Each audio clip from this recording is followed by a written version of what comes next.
What's going on, everybody? Welcome into a new edition Batter Up Podcast, sponsored by the Dugout of Millwood here on the Sports Insanity Network.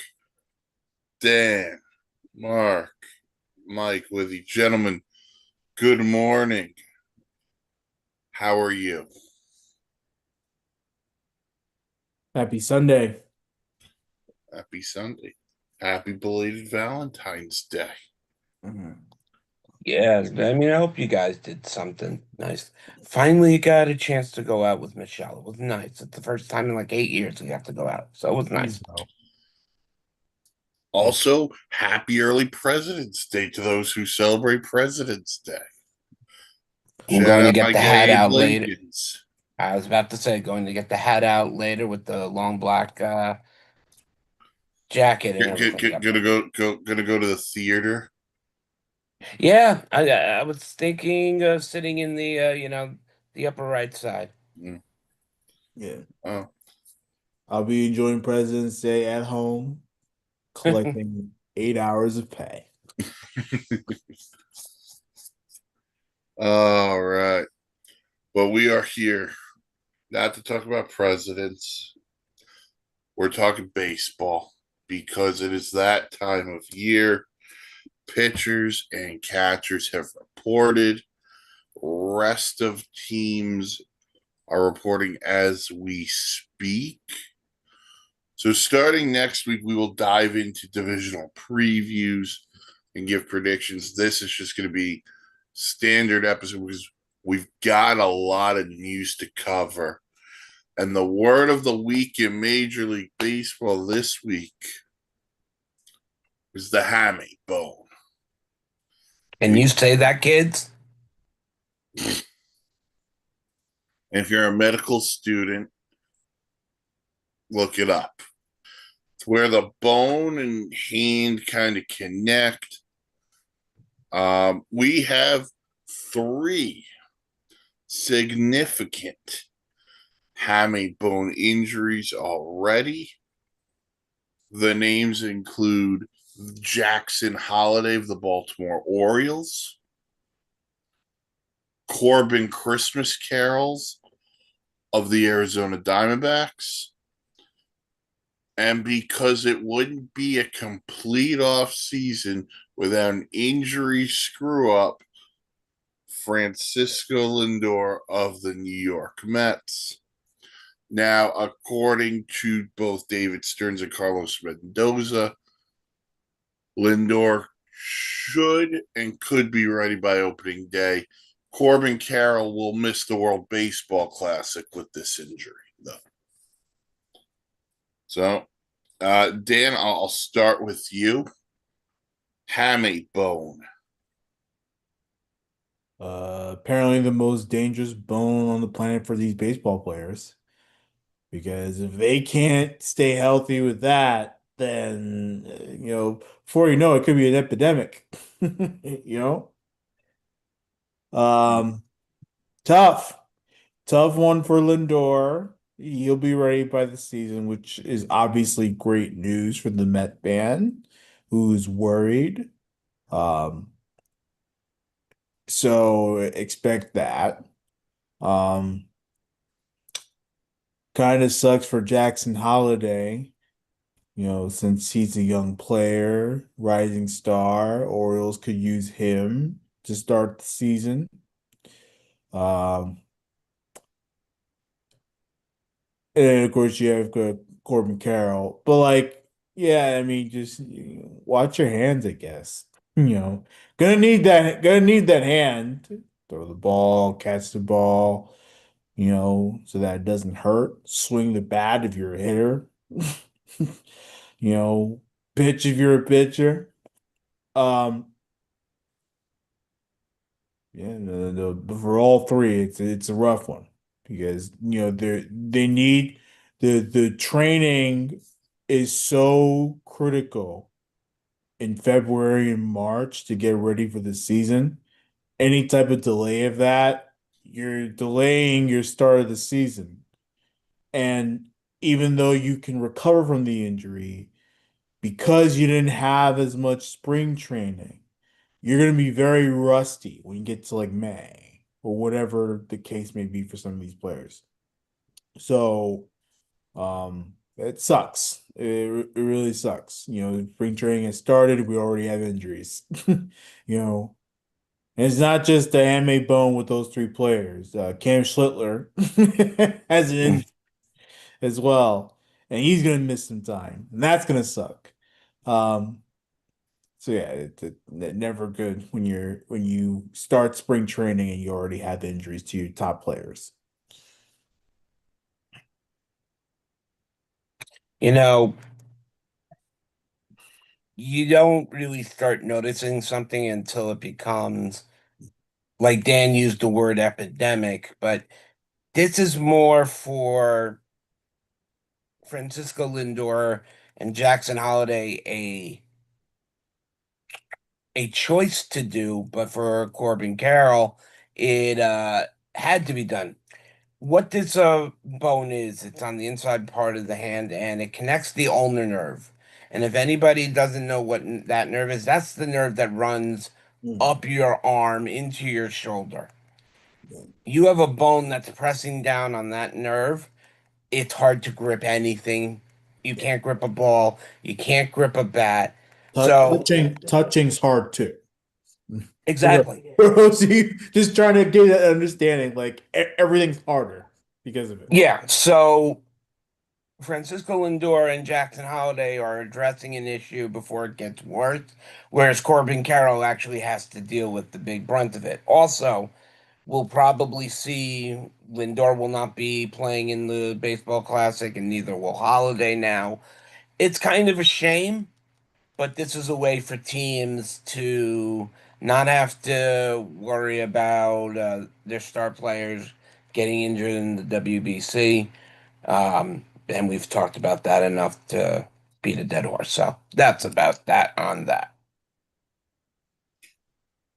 The, the thing I heard this from a doctor on Twitter, and I apologize, I don't remember the doctor's name, but from what he said, and this was specifically more Lindor than anyone else, that there was already a slight fracture there, and because he grips the bat, it could make it worse, and kind of delaying the inevitable. So the surgery was a necessity.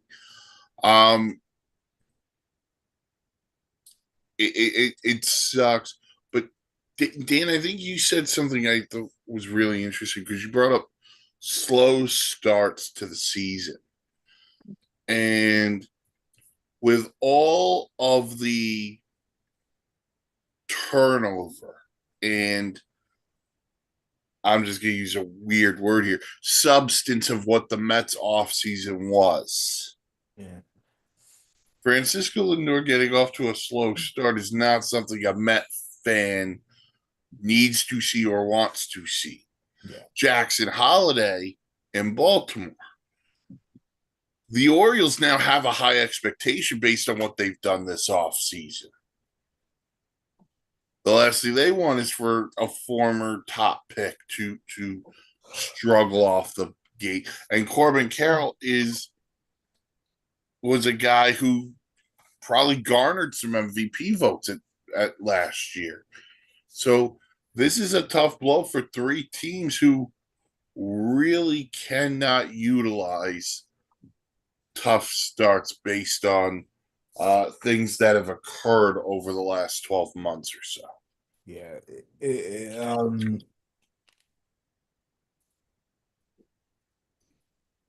Again, you need your best players out there. Mm-hmm. For the Mets, Lindor is top notch. He's up there with so many great players, especially at shortstop. So it's definitely a rough one. If anything, for the Orioles,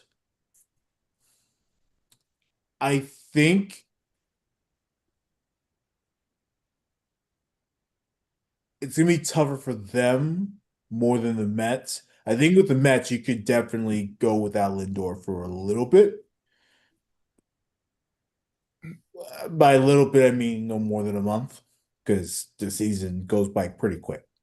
Yep. Um, the Orioles, even though their expectations are higher, and the American League is weaker, um, I don't think they could really afford for Jackson Holiday Yeah, to be out for a long time. You right. know, Because you're hoping for a decade your middle infield is Jackson Holiday, Gunnar Henderson. like they again, just because the Mets have some depth, which I give David Stearns a lot of credit for. They also have the hitting wise, they also should be in good shape. The Orioles don't have that luxury, unfortunately, because a lot of their players are very young. A lot of their best players are very young, I should say. So that is a rough one to swallow for sure. And the other thing about the Orioles is you talk about the American League being weak. Well, the American League could be weaker. The American League East is not weak Hmm. because outside, and I hate knocking them because they always find a way to shut people up. But outside of the Rays, everyone in the American League East is a very good baseball team. Yeah. The Mets, your biggest threat in the division, I still put the Braves in there with the Phillies. I know other people won't. But you got the Phillies and the Braves, Marlins and Nationals.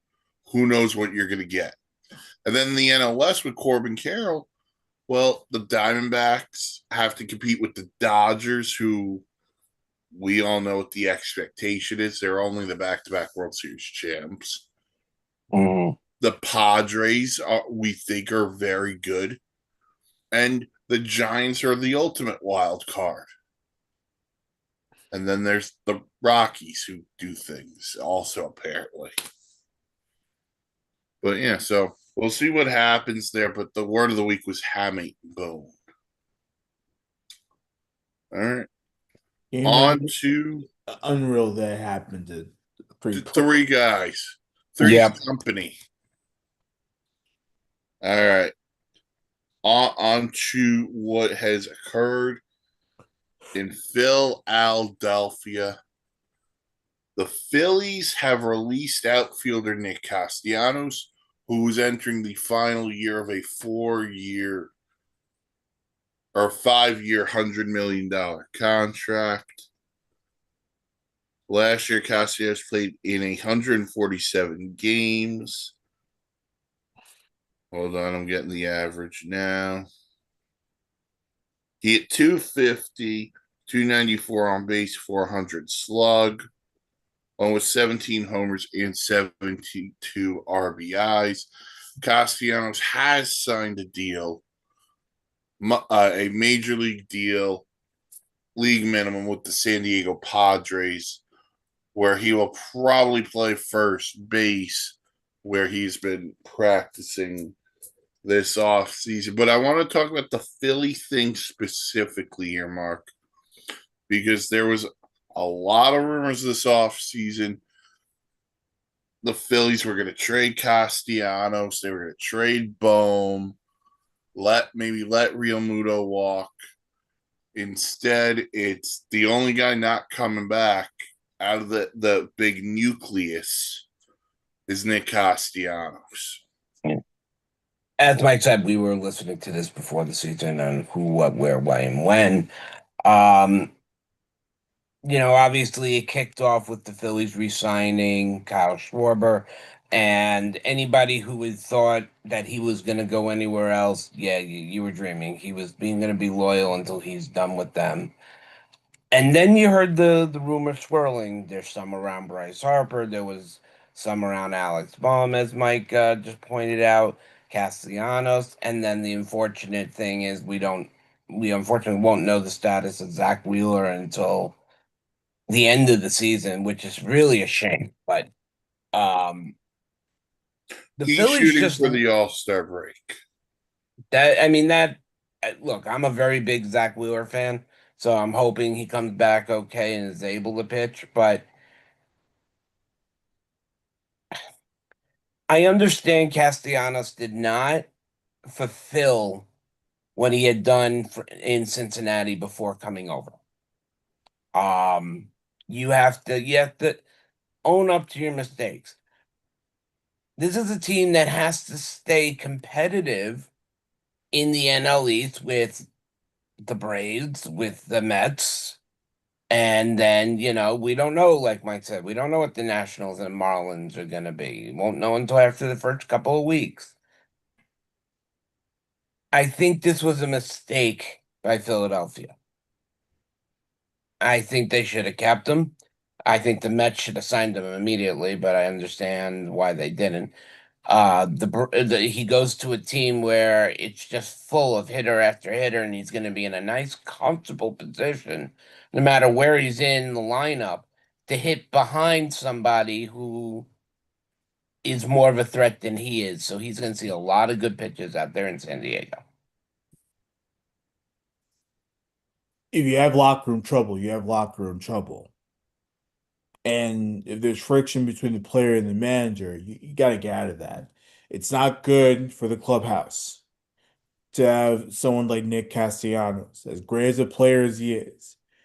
If he's giving you trouble in the clubhouse, I mean, he's doing his antics like there's reported there was beer in the dugout, which is Here's from what I've read. He yeah, got pulled from a game in Miami, right. went into the clubhouse and went to go grab a beer. And I don't know, some of the teammates stopped him apparently. Yeah, well, whatever the case may be, if he's being annoying in the clubhouse, then you gotta get rid of him. Now, again, these are just reports. Like we weren't there, Yeah. but We do know there was something though with him and yeah, Rob Thompson. yeah. So we'll definitely say that it's a tough one because he was so good for them that when you get rid of a player like Castellanos, you- you're putting yourself into a big hole, bigger hole than you think. And the Phillies are an older team. It's not like they have a lot of young players coming through. So you're much older, and one of your better players are now in San Diego. Like if I'm a Philly fan, I would have a problem with that. But at the same time, not a good clubhouse guy, especially towards the tail end of his time. I can understand why they did it, and again, it's tough. It's a tough one to swallow. But if you didn't make it public that Right. you're going to get rid of him, you could have traded him, got back an asset, and that could help your team today. Good point. Mm-hmm. And now you're just going to sit there. You're going to eat $20 million that he's owed this year. Now he's going to sit there while you're paying him to not play for you. He's getting paid league minimum or whatever it is by the San Diego Padres to relax on a beach, and hit seventh in a lineup that features Fernando Tatis and Manny Machado and Jackson Merrill. Like, and Dan, I think you hit something else on the head here when you said this is an older Phillies team. We're getting to the point with the Phillies in this Bryce Harper era where we're getting very close to say it's last dance opportunity.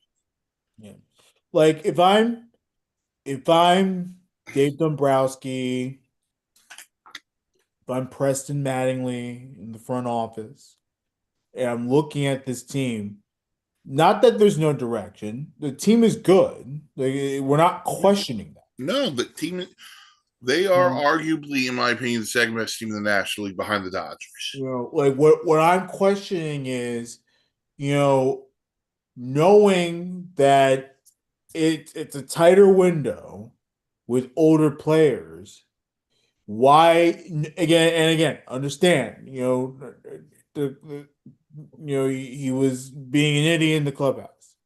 But knowing that the window is closing and knowing that you don't necessarily have enough assets to replace him, now you gotta go find somebody.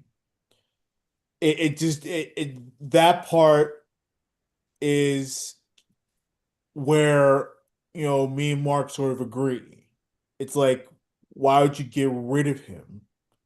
Or if you're gonna get rid of him, why'd you get rid of him? Why'd you just fly out, get rid of him, eat up his contract, and do nothing? Like,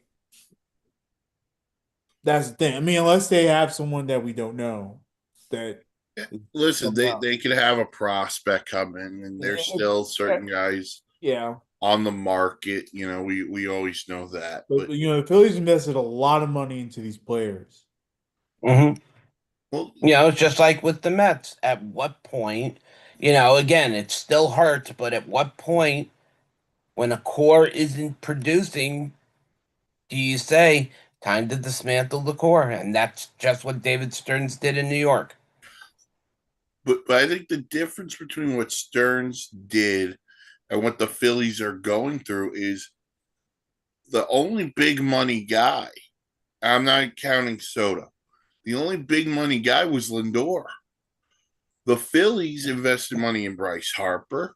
They've invested money in Kyle Schwarber. They've invested money in Trey Turner. They've invested money in Aaron Nola.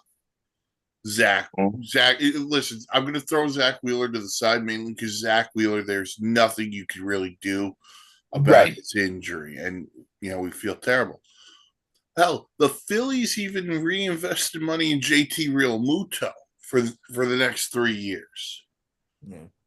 So the question of breaking up the core, no, the Phillies are just saying, hey, we think this is good enough. We're going to run it back. Even though they haven't been to the World Series since, what was it, 22 when they lost to the Astros. Yeah, I mean, they can't even get back. Division series. Yeah, and you're right. Last year they lose to the Dodgers in the division series, and it's the year before that the Mets swapped them. And I have questions about Rob Thompson as manager too. When he first got there and he ignited that Philly team, yeah, 100%. You roll with him. Girardi was a disaster. You roll with him, and you go to the World Series. Great. He's done nothing since then. Listen, I think there's a number of guys in Philadelphia under pressure. I think Rob Thompson's one of them. I think Bryce Harper's another one of them. And I'll tell you this, I think Aaron Nola, who had a terrible year last year, is another one. They need to figure this thing out because if they don't get to the World Series or win it, we don't know when we don't know if we're getting a season in 27. Yeah. And we don't know how long this potential work stoppage is going to last. So that is just, it's not a good thing here for the Philadelphia Phillies. But Nick Cassius does land on his feet. He's on a deal with the Padres. Yeah, but by the way, Padres, look, if they can whip him into shape and get his act together, it's a pretty sweet deal. And by the way, he doesn't have to be the guy. Yeah, that's right. The pressure's well, first thing first is in San Diego, so the pressure is way off of him. You're On top of the fact that you have all these great players. You're gonna be hitting 7th. Like, at least. I mean, we all say 7th is for banjo hitters, so to speak, and lower. No, he's gonna have a career returning year. A big resurgence here in San Diego. Yeah, so see what happens there. All right, we also had some pitcher news this week. Pitcher signing. Zach Gallen heads back to the Diamondbacks on a 1-year deal. Basically the qualifying offer, which was $22 million. Former Met legend Chris Bassett goes to the Orioles on a 1-year deal. And the big one, Justin Verlander goes back to where it began, signs with the Detroit Tigers on a 1-year contract. A goodbye tour, most definitely. But now you have to look at it that it's Tyreek Skubal, Framber Valdez, and Justin Verlander is your 1, 2, 3.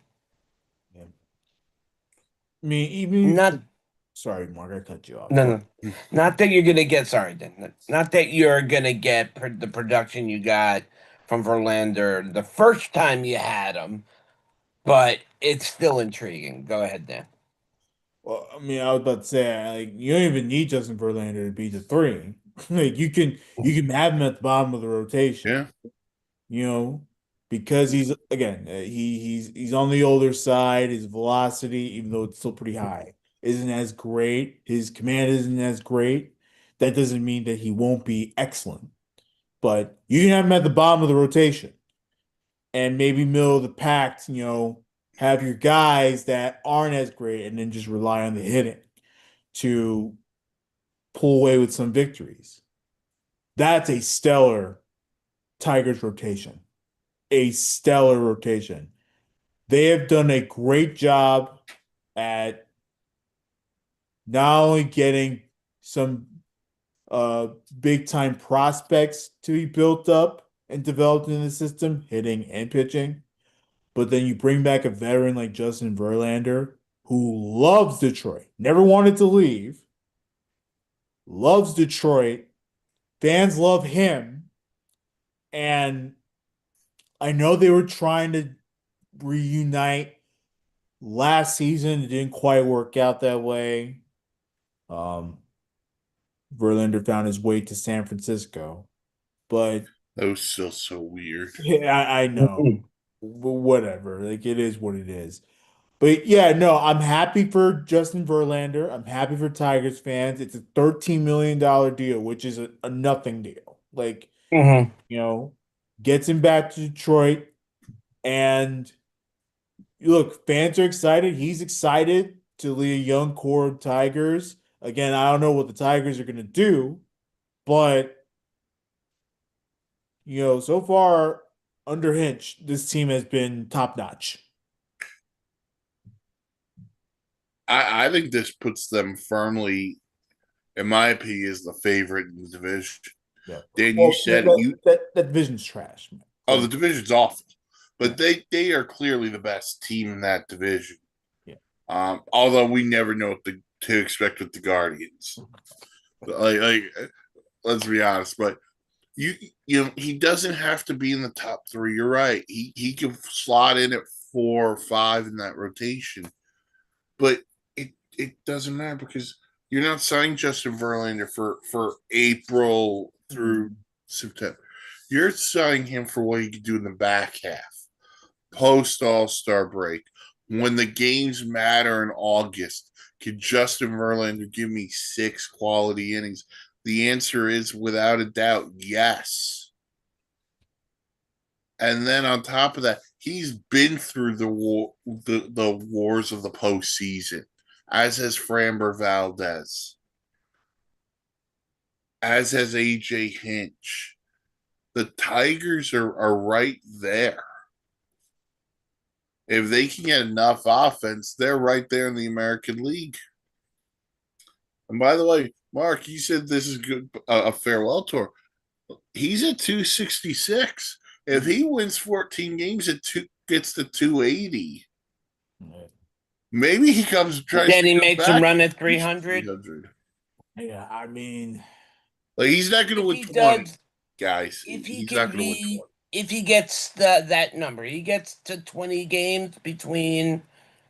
Yeah, you can try playing 2 more seasons to get 10 wins a season. that's You gonna be know, tough. so That's gonna be tough. He's already late into his career. Like, I mean, if you want to cement your Hall of Fame, your first ballot Hall of Fame chances, fine. He has nothing to prove though. Like, Oh, absolutely not. Correct. No. I Like don't know. if he winds up saying this is a farewell tour, like no one is going to sit here and be like, Justin, you're gonna get so close. Yeah. Mm-hmm. But by the way, Max Scherzer's still out on the market too. Oh, how funny is that? He'll be a Yankee. Okay, I'll take it. Like, you know. I don't even think that's a need, but all right. Well, I mean, we could always put someone in the bullpen. Good. Good. Also, you're not going to get Clark Schmidt back probably until the All Star break anyway. Look, the other one I do want to touch on Gallen for a second because Zach Gallen didn't have a good year last year. But listen, if the Diamondbacks can hang around, they're going to get Corbin Burns back around the All Star break too. The Diamondbacks are a sneaky, interesting team here in the National League. If certain teams falter off, you're talking about a potential wild card with the Diamondbacks. Yeah, but you're asking that to happen in a division that is probably one of the toughest in Major League Baseball. Yeah, but here would be my argument, Mark. If they're fighting for a wild card spot, because we're just going to concede the division right now to the Dodgers. You're looking at the Padres. Whoever loses the East between the Braves, Phillies, and Mets, so two of those teams are going to fight. Mm-hmm. How many teams in the Central are going to compete? Are the Reds going to repeat what they did last year? What do the Brewers look like? I think that's a big question right now. And are the Pirates ever going to turn a corner? Like the only team not going to compete there are two teams who probably won't compete in the National League. The Rockies won't be competitive, and the Nationals are probably not a playoff team. Not yet, but this Nationals team with this rookie pool that they have is going to be something with Dylan Cruz, James Wood. James Woods. Sorry. Yeah, see, he's hanging out with Peter in the woods. Um, I would watch out for this national team. Don't sleep on it. It is a surefire power group of prospects. Yeah, but I need to see the pitching before I do anything. They trade Mackenzie Gore. Which was a big shock. Yeah, that's a big move for Texas.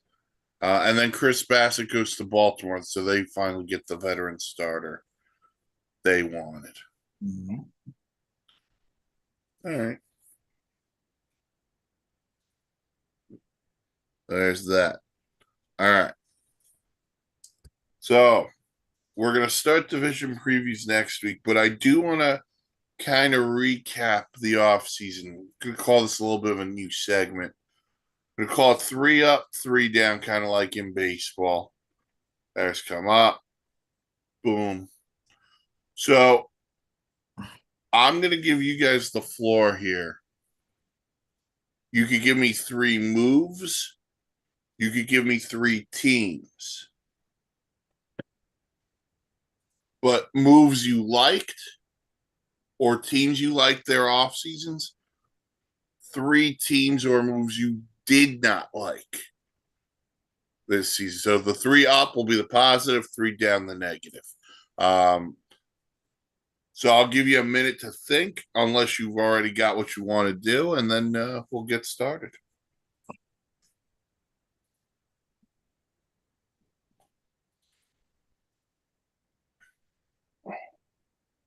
Just bring up some notes here very quickly. Yeah. No, we're good here. Take your time.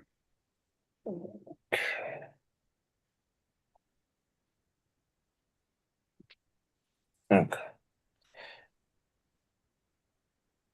All right, so I'll do my 3 up and make it a little bit easier, and then you guys can chime in with your three up, and then we'll do the three down or whatever. Sure. I'm not, and this would be as an analyst anyway. I think what the Mets did and David Stearns after the releasements of the entire Mets core to go out and put, if not equal to, better than what was there before in such quick moves from adding Freddie Peralta, from grabbing Bo Bichette, which Mike and I said at the end of last season when he became a free agent after the series, wouldn't it be an amazing thing if Bo came to New York? And he did. Um, I think the Mets have put themselves into a better look rotationally wise, and it's been a very, very positive. As for, you want me to do one at a time or all three? Go all three, and then All three. we'll discuss all three, and then I'll let Dan go. I like what the Toronto Blue Jays did. I think they paid a little bit much for Dylan Cease, and that's okay. But I like what Toronto did. They have to try and back up, you know, making it to the World Series. So what did they do right before the World Series happens? They extend Vladimir Guerrero Jr. saying, "Look, you're our face of the franchise. You're our guy. We're keeping you here. You're not going anywhere." Now you got another pitcher there to work with that rotation, and we really don't know if Dylan Cease is a true number one. They sure paid him like he was a true number one, but I don't know if Dylan Cease is a true number one, and we'll see what ends up happening. And as you look around the otherwise, if I want to take one from, excuse me, if I want to take one from out of a similar book, I kind of like what Baltimore has done this year. They go out and they steal Pete Alonso from the Mets, and they put a guy who can, in that park, easily go side to side. Um, they've upgraded pitching. Yeah, they're gonna miss Jackson Holiday for a little bit, but you got a nice young core now to surround Pete, and Pete's got the protection on all sides. Baltimore could be a little bit of a threat to the Yankees this year. Uh, I think the AL East as a whole is going to be a threat to watch. I mean, you brought up the Blue Jays, Red Sox. I still think are very good. Get into them in a few minutes. You brought up the Yankees, and Baltimore. The AL East could be a 14 race. And with Tampa Bay, who knows? Right. The Rays love to shock the world. So. All right. Dan, you got some positivity? I do have some positivity. I would like to send my love over to the Arizona Diamondbacks for on small deals, but for making the moves they made in the offseason. I see a trade for Nolan Arenado, which is massive. They just re-signed Zach Gallen to a one-year deal, which is great. And overall, they've done a really nice job at, because again, it's not like, because they almost made the playoffs. So I don't know if this will get them over the hump, keeps them competitive in that horrible, horrible NL West. I mean, that is a tough division. So I thought they made some good moves this offseason that I really liked. One move in particular that I liked was even though it probably won't mean much this season, but the White Sox and them. I We're know. going positive on the White Sox. I know. But and you can call me crazy all you want. I don't care. I don't give a crap. Oh, I'm not going to call you. But Murakami on a 2-year deal. Yeah. No, it's is actually better than you think. positive, great infielder. Obviously Japanese guy. Um, and not only that, you know, good hitting, good fielding, a positive in White Sox land that the fans are gonna love, that they're gonna need. And of course, now that you have a Japanese guy, you get those bathroom bidets and those toilets. I mean, That was the biggest joke. That And I that was was looking very around, I'm funny. like, am I being punked? like, That was hilarious. I will not deny that.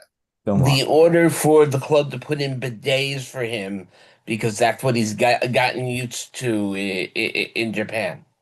Well, And did you hear did, for all of you out there who do not know what a bidet is, our chief editing officer is going to explain it to you right now. Mike, please take it away. isn't a bidet like a smaller version of a toilet?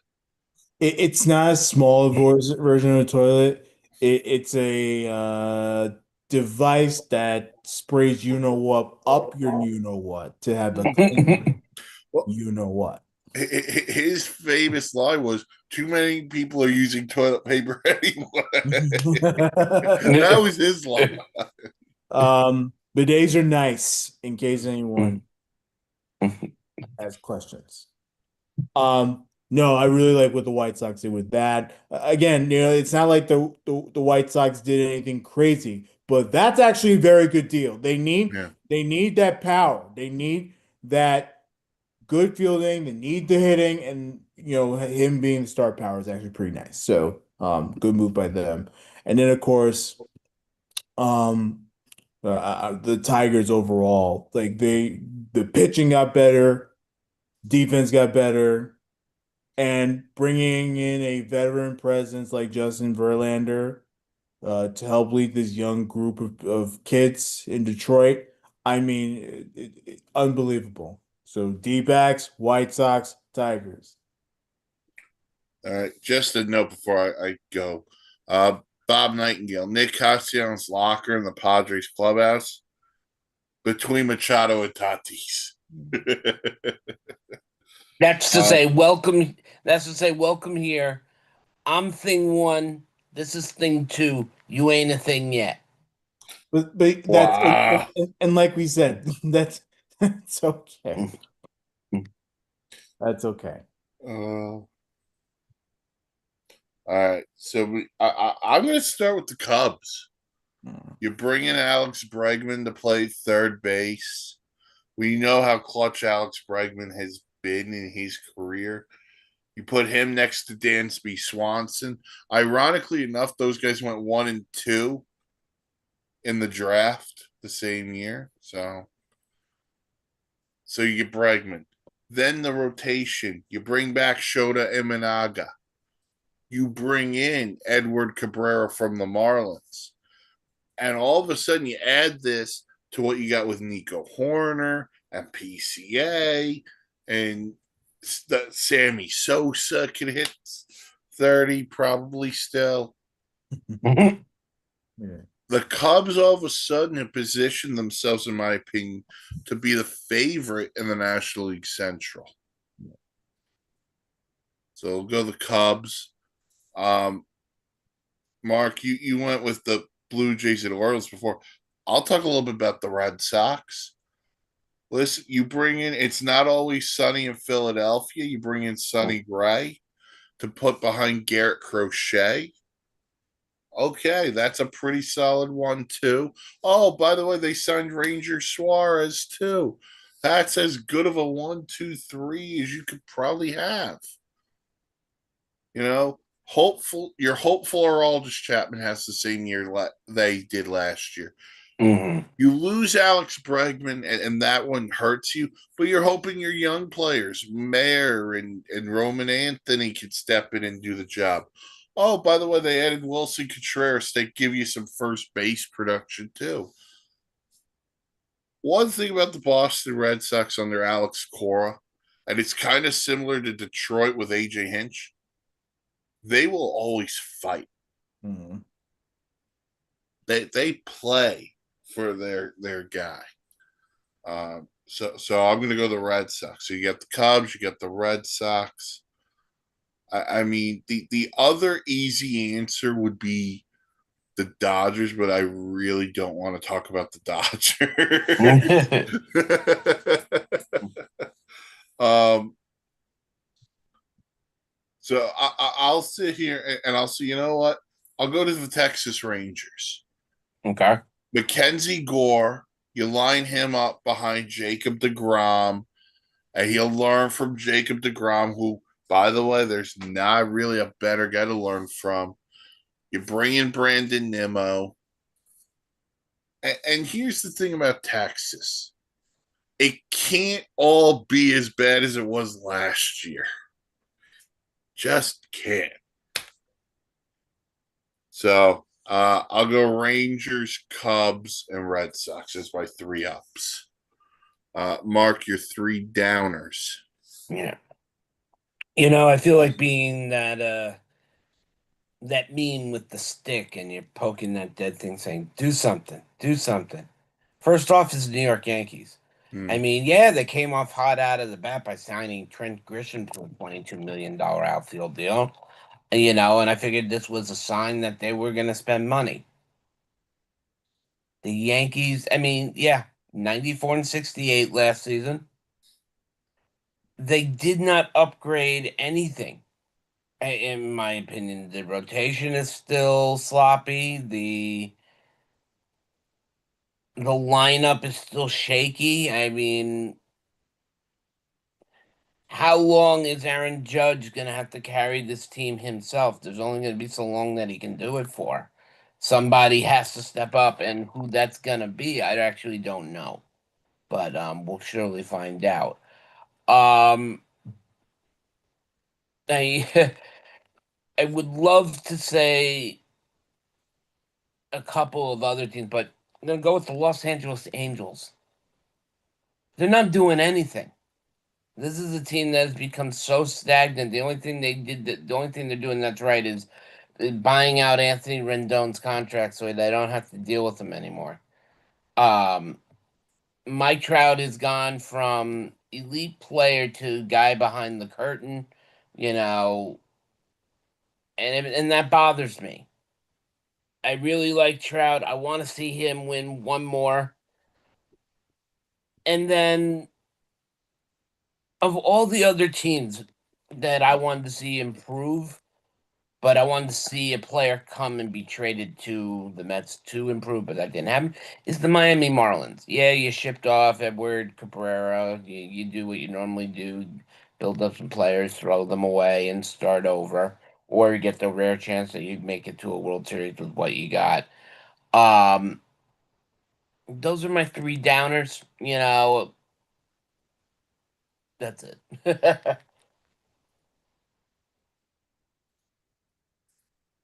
Dan. I hate what the Yankees are doing. I hate what the Yankees are doing. Look, are they going to be a playoff team? I certainly would think so. They better be a playoff team. It's a team that gave you 90 plus wins last season. And, they were able to get to the playoffs, but they did nothing in the playoffs because the Blue Jays kicked their ass in the division series.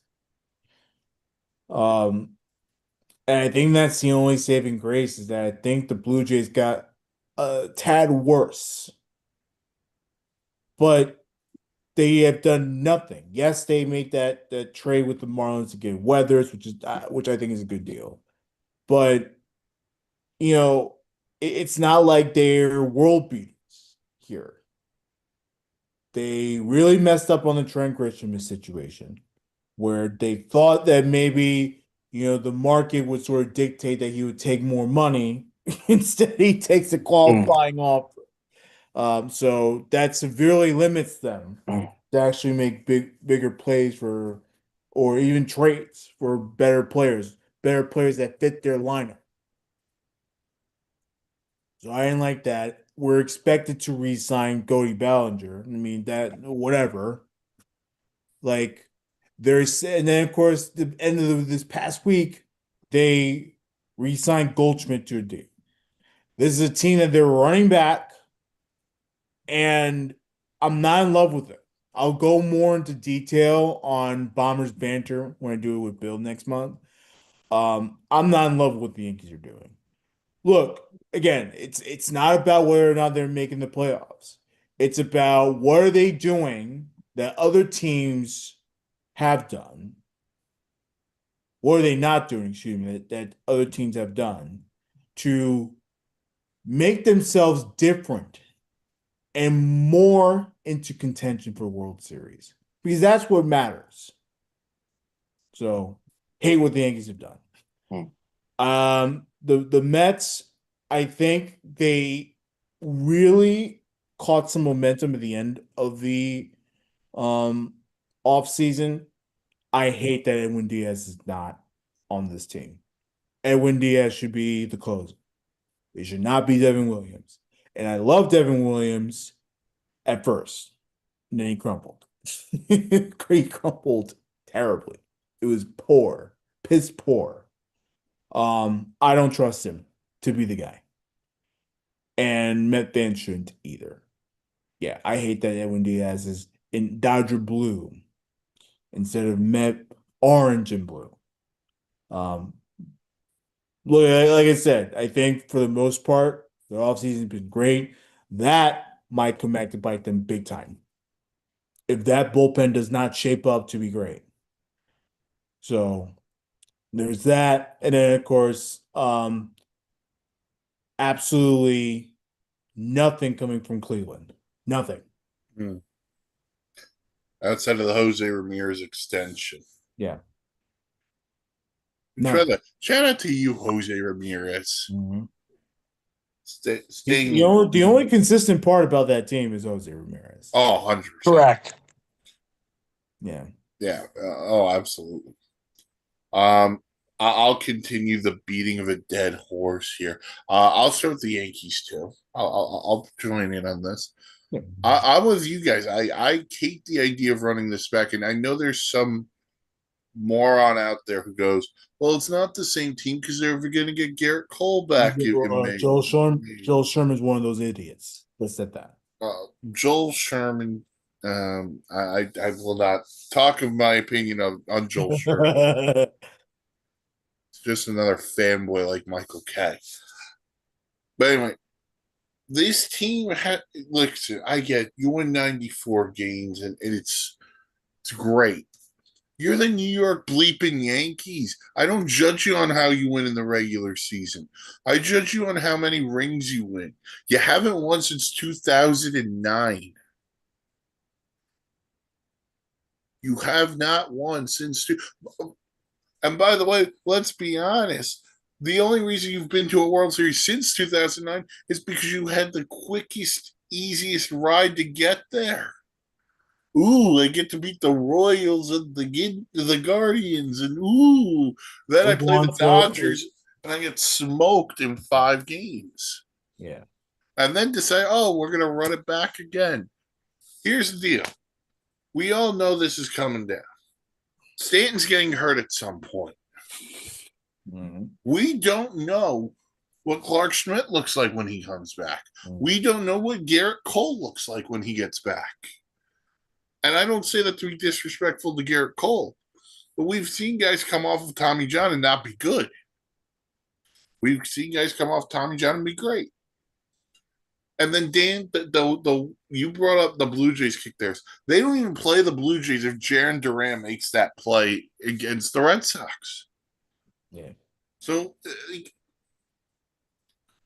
and I think the thing that annoys me the most about the Yankees, it's not even running it back with the same roster. It's the fact that everybody's the same. Yeah. The manager's the same. The general manager's the same. And the players are the same. Yeah. There's no change. They don't do anything, Mike. It's crazy. Yeah, How like they think they can continue to win.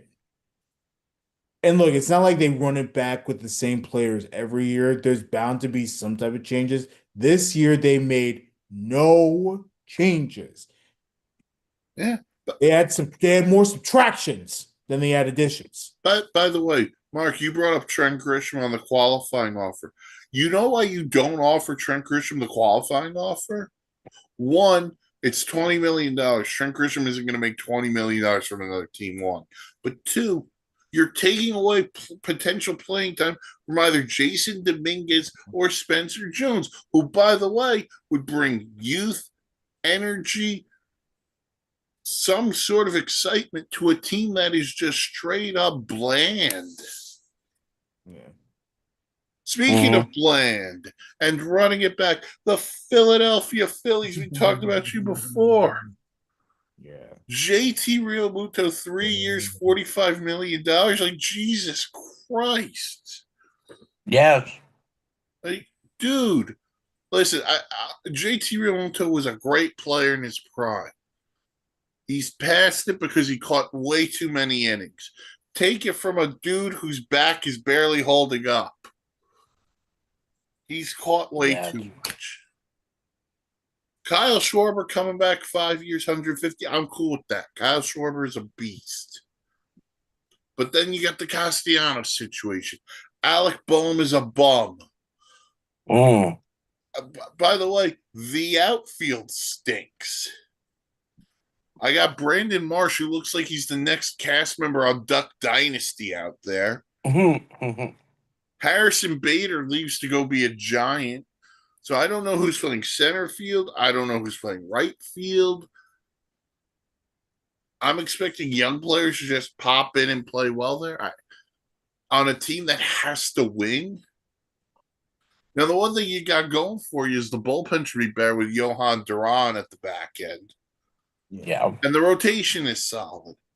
Outside of maybe Aaron Nola, who I think is going to be an ultimate wild card for them. But the Phillies just running it back, I don't love it either. And then a team who just tore it down. And I don't even know the direction they're going in. But the St. Louis Cardinals. Like, dude. The days of Albert Pujols, Jimmy Edmonds are over. They ship off Wilson Contreras, Brendan Donovan. I don't even know who's still there. Is Adam The mascot pitching opening day? I get it. Every team needs a rebuild or a retool. But they just sold everybody off and just look like it's going to be one of those years in St. Louis. Hopefully they're banking on some of these young players. Probably going to have to because it's like it's pretty bone dry right now. If you're St. Louis, Yeah, they're an injury away from calling one of the three of us to play for them. As long as I get to come out in my wheelchair, I'm good. Yes, you'll be our version of Joe Swanson. There you go. Oh man! All right, that'll do it for this edition of the Batter Up podcast, sponsored by the Doug Millwood here on the Sports Insanity Network. Next week, Sunday morning, we will begin our division previews. Woohoo! As we get ready for the 2026 Major League Baseball season. Check out the podcast wherever you get your podcasts. If you're watching on YouTube, like, comment, subscribe, ring the bell. Dan and Bill will be live tomorrow. SIP. Yeah, it's gonna be a late edition because we got errands in the morning, both of us. So they got errands, but they will be live at some point. Go to the website, thesportsinsanitynetwork.com for great blogs, vlogs, planes, trains, and automobiles. And follow the socials. Facebook, the Sports Insanity Network. Twitter, Insanity Real. Mark, anything on the dugout? The dugout does not have anything coming up, but Troy will be starting Coach's Pitch baseball in the upcoming week, and we will be starting Troy's Baseball Adventures podcast here on the Sports Insanity Network, and Hey. also waiting on a callback from the Little League department about the network going live for a Little League game there. All right. We'll Be see if fun. they're going to Go be ahead. fun. Yeah, it It'll should be fun. Oh my god, some of those parents really get into it. I remember Oh. those days. Oh. All right. And shout out our friends at Top Notch Sports and Joe Knapp at Hat Trick Breaks. Check those guys out as well. But for Mark, Dan, I'm Mike. We'll talk to you all next week here. Batter Up Podcast, sponsored by the Dugout of Millwood here, Sports Insanity Network. Happy Catch you on the flip President's Day. side.